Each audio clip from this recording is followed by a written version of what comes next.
Good morning, it's Saturday. I am in Winchester in the glamorous travel lodge that I've been staying in overnight, and we're a day out of Clore Leadership Pulse second residential, so I just thought a few final reflections on the final day on the Friday and the week in general. So as I mentioned, Thursday was a really positive day. There was a lot to take away from it, but it kind of ended in particularly kind of positive way because we did our friends and family feedback, which made everyone feel quite good. And then we had a nice meal, and then people went for drinks at the bar, and yeah, we kind of ended the day on a bit of a high, which was really nice. That was slightly tinged by the fact that Friday, the main topic of the day was finance. So a lot of people were a little bit worried, shall we say, about the finance side of things. Slightly wary of the fact that going to the bar on the Thursday night and then doing numbers on the Friday might not be the best of ideas. Now, for me personally, I love a bit of finance. I love looking at numbers and spreadsheets and stuff, so I was really up for this session. Just like having the strategy session in the last residential, I felt like this is the one that was going to be really was really going to speak to me quite clearly and was going to be something I'd be really into, and lo and behold, I was. So Anu, who ran the session, basically didn't go into nuts and bolts mechanics about finance. It was about how to kind of look at and understand those higher level of budgets. So looking at management accounts and looking at audited accounts, how you can understand the information that's contained within them and make sense and know the right questions to ask when presented with that stuff. This is all about the leadership journey, and it's not that you need to be able to do all the budgets, but you have to be able to understand them if your journey is going towards senior executive level. Now, that's my journey at the moment, so obviously understanding that stuff is really important for kind of the level of leadership and authority I want to be in. So being able to have a bit of time to dig into that stuff is great. You know, I've looked at management accounts and stuff in the past, but I've never had any training as such in that stuff. So this was really useful. Now, one of the things that was kind of outlined was the fact that numbers have to be built around a particular framework and quite often a set of values and principles that an organisation have. That's the driving thing about budgets. It's not just numbers for the sake of numbers. There's a purpose behind why we have those numbers. Now, she referenced Michael Kaiser's model, which she calls the circle. Now, Michael Kaiser came into the Royal Opera House, I think it was, in the early 2000s when they needed a bit of turning around and did a big job on that stuff. And he had this model that he's kind of outlined, which is having, in this cycle that goes around like this, at the top having a product, which for them is great art, then moving into aggressive marketing, then looking at family, and then revenue. Now, what this means is the product, the great art, is the thing that drives everything. That's the driving factor in your business model. That's the thing that you do. The aggressive marketing, that isn't necessarily about selling tickets and getting bums on seats. It's about how you present your brand, how you market yourself as an organisation, and you put out there your values, your strengths, your quality, so people know it. It's not holding back and hiding anything. The aggressive thing is not about, in a negative way, it's going, don't be afraid to highlight the things that you do and the things that you do well. The family thing then comes into your audience, principally, like seeing them as a family. It's not about getting somebody to buy a ticket once. It's about them to be part of a bigger community that's around, you know, your organisation and what you do, who buy into your principles and your core values and your business plan. And then revenue comes from that. If you get those kind of steps correct, then the revenue thing comes later. It's not just a case of going, we do one show, we sell tickets, and that's it. It's going, what's the whole big thing that you're working towards? So looking at that kind of model and understanding the principles of accounting and finance in that way is a really important thing. You know, you need visibility of what you do. That's like a massive thing. That's always something I feel like is quite important, particularly in the cultural sector, because we're very good at talking to ourselves, and sometimes we really struggle with talking to other people. So the visibility thing is also about increasing demand. If people see what you're doing, but they don't necessarily get to engage immediately, then they will want to try and engage again because it's FOMO, it's fear of missing out. But in terms of the leadership side of things, like you need to be able to tell a story with all of this, with that whole picture, which includes the finance and the money. You know, if you're presenting budgets, you know, if you're working in an organization and you have to present budgets, then you need to be able to understand how to tell the story of those budgets. You can't just present numbers and go, here are numbers. You have to go, what do these numbers mean? What are they telling you about the work that you do and all that kind of stuff? So we looked at management accounts, we looked at kind of quarterly accounting and projections and stuff. Now, you know, that's a really important thing to do in terms of working as a business, as a company, of being able to kind of develop an annual budget, but be able to look at it and review it and adjust accordingly, and to be able to have that story to understand why things might change. So you might make a projection of a certain level of sales, and those sales might be exceeded, and then you go, so what was it that made us exceed those sales, and what's the impact of that? Or you might not achieve those sales. Were there particular reasons why those sales weren't achieved? Were there environmental factors that came into this stuff? Did you make a mistake? Being able to tell that narrative is really important. Now, the thing about these accounts is, from the executive level, and also for arts organisations, particularly with the majority of them being charitable in the UK, from a charities perspective, the board of trustees are going to want to look at this stuff. And the board of trustees should I say, be asking these kind of questions, should be looking at the accounts and should understand the accounts. So when they're presented to them, they should be able to pick out things and ask questions. Now, we did an exercise. We were presented some management accounts. We were asked to look at them and think what were the questions we would ask.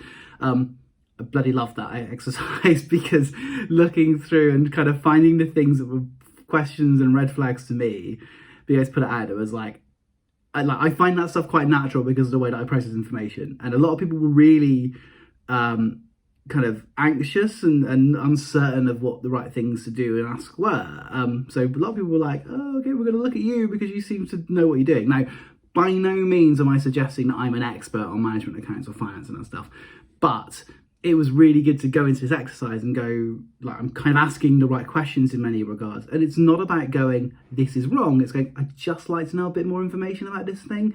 It doesn't quite match up as I thought it would. So yeah, like looking at things where projections have changed and going, what is the story behind this? You know, you can make assumptions sometimes and go, oh, I think that maybe this thing is up and this thing is down, and they kind of balance each other out. But is that the actual story? Am I making an assumption that basically one thing's generated more income, so they've decided to spend less money? Or have they spent less money because they've badly planned? Have they made more money because they underestimated in the first place? That's the kind of stuff that you want to be able to ask the questions about. And any finance person worth their salt should be able to answer those questions. That's the purpose of management accounts, is to be able to tell those stories. And, you know, from an executive level, you might be the person who then has to present that information to somebody else rather than an accounts manager. So you need to be able to tell that story. So that was really useful and that was really interesting, and I find that something I could grasp onto quite a bit. And then we looked at audited accounts, and they are a bloody nightmare to understand. They are really a different level of detail and narrative, because they're written from an accounts perspective, from a finance perspective, rather than a charitable or an arts perspective. The way in which information presented is different from management accounts usually, but it's presented for finance people to understand it to their level of detail. Again, that's not me. So looking at some of the audited account stuff, it was quite difficult to grasp what it was actually saying, but it was useful to go through the exercise of looking at some audited accounts and begin to familiarise yourself with some of the stuff. And actually what was interesting is, whilst there's a lot of stuff that didn't make sense, there were the bigger questions that flagged up. For example, there was one that was about an ongoing liability, that there was a budget presented for an example organisation, and there was a thing about the premises they used, there was going to be an additional charge put on them for maintenance and whatnot, and it was quite a considerable amount of money, and it was put in the later in the document in the notes. It wasn't in the current finance, it was in the future finance, and spotting that and picking that up and asking a question, it was really it was good that we spotted it, and it was good to be able to look at it and go, oh, that's the kind of stuff you need to look out for in that regards. Again, you're not going to be able to understand everything at the full level of detail in those kind of accounts. So that was challenging, but again, the familiarity that doing Clore gives you to this stuff is really useful. so yeah, so I got my finance fixed big time yesterday, which was great. And then, you know, we got to the kind of final wrap up of the day. So we did an exercise which was labelled Consulting Lounge. Now, what it is, it's Troika Consulting. Now, we've done this when I've been on the ISPA Congress, and it's a really, really, really good way of supporting people and getting advice. The idea is you have three people, and there is one person who is presenting a problem, and there are two people who are consultants, and they listen, and then the person who tells the problem has to turn around and turn their back, and the other people talk about it. The person who's presented the issue can't say anything. It's it feels like quite a disabling thing sometimes, because you sometimes are sitting there going, I just want to turn around and tell you this thing for clarification. But that's not the exercise. But actually what's really nice is then you hear people talking about your problem or your issue, and actually they reflect a lot of things that you've said that you haven't picked up on, or they say a lot of positives that you haven't been able to acknowledge. And it's really nice. And so I've done this before quite a lot through Clore, but a lot of people hadn't been familiar with the exercise. So it was quite nice personally to do the exercise and get the benefit from it. It was also really nice to see the number of people who hadn't done it who got a lot of benefit from it. So, you know, within the cohorts, there's so much support and generosity and knowledge that we can offer each other, and it's really nice to have those opportunities in those exercises to be able to give each other that stuff. You know, one of the really positive things I've taken away this time from Clore is the first residential, we were getting to know each other and we were getting familiar with the model, and it was really lovely because everyone was really generous. But we came back this time, we know each other and we know what we're doing. And it's been a very different kind of experience in a really positive way, because I would consider it to be building more on friendships and longer term professional relationships. Sometimes you do courses and you're in a bubble and then you leave the bubble and that's it. Being able to come back in and catch up with people and support each other and just be as well less anxious, apprehensive about doing this kind of a course without knowing what it's about. It's been really nice to get back in and to reconnect with people. So I've been really grateful for that. And doing exercises like the Troika Consulting is a really good way for us to support each other. And it means that within the residentials and outside of them, we've got each other's backs, which is really valuable. You know, building those relationships in situations like this is so useful, because we're all in this similar position where we're all kind of slightly in positions of change, of going, where are we going next? And some people are very close to that change, and some people are just beginning to think about it. But it's leadership development. We are developing, we are moving towards something through doing these courses. So it's been really lovely to have those connections, you know, and what's been really nice now, we've been talking about how we can keep connecting and keep in touch before the next residential at the end of March. So having those relationships really crystallizing has been lovely. It was nice to chat to some people this time who I didn't really get to chat to so much last time. Just check in with people about how things have been going for them, and then checking in about how things have been going for me based on previous conversations. It's been really lovely. So I'm really grateful for the opportunity, as I keep saying, to be on this course, but I'm really grateful for the people in the room and how they've approached it and how generous they've been. So great work, Clore Leadership Pulse. It's been really lovely to be on it. And it's weird to kind of come out of that place now. And you know, I keep saying in the residential this week I kept saying about the word momentum. I want momentum carrying forward. I want to be able to take this stuff going forward and keep the momentum going rather than letting it drop, which sometimes happens. So that's my big challenge to myself. But it feels easier because there's so much coming from it, and because we have that connection in between, which is really strong as well. We're really like staying in touch rather than going, oh, keep in touch on Facebook, and then we never do. So that's really positive. So yeah, cannot wait until the end of March to come back and do it again.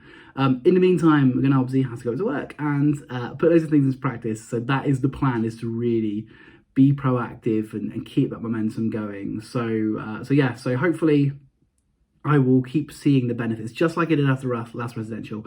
I will see the benefits in my day-to-day of the course. But yeah, it's been another really fab week. You know, really grateful for all the learning that's happened, and grateful for the people who've been there to be so amazing and awesome. And it's been nice to be able to give to other people as well, and to be generous and to support them and offer advice. And just looking forward to getting back into it. So that's been Clore Leadership Pulse Residential 2. So that's been a really lovely week. And now I have a day hanging out with friends and wandering around Winchester because I used to live here, which is always really nice. A nice little bonus of doing Clore, and then go back home and then back to it and kind of killing time into the next residential. I'm joking, because I've got loads of stuff to do. But yeah, so that is Clore Leadership Pulse number 2. And yeah, I will maybe speak to you before, but if not, I will speak to you when I'm doing the next residential. So see you soon. Bye.